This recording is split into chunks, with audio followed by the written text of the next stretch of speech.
तर इंडिया अलायन्सला घेऊन आता सध्याची जी स्थिती आहे त्या स्थितीवरून सामनामधून रोज काहीतरी लिहिलं जात आहे. पुन्हा एकदा गरज आलेली आहे का की आपण मध्यस्थी करावी, आपण पुढे जावं?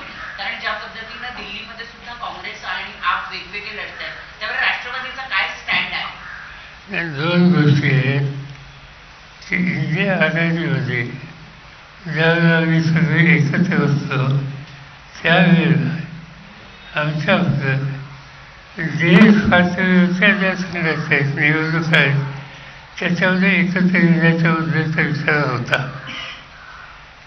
राज्याच्या आणि विशेषतः या स्थानिक पातळीवरच्या लोकसेवा गव्हर्नमेंट असेल, पंचायत राज्य असतील, या सगळ्या निवडणुकीमध्ये आपण एकत्रित काम करावं अशी चर्चा आमच्यात कधीही झालेली नाही.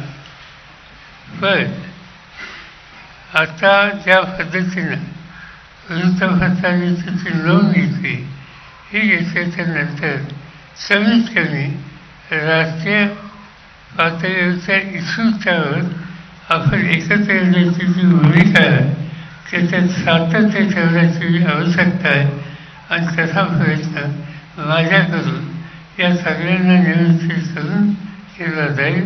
एक. आणि नंबर 2, त्याच्या आधी महाराष्ट्रामध्ये राज्यापुरतं सीमित इंडिया आघाडीचा संबंध नाही, पण राज्यापुरतं सीमित येत्या 18 दिवसामध्ये काँग्रेस पक्षाचे अध्यक्ष, त्यांचे सहकारी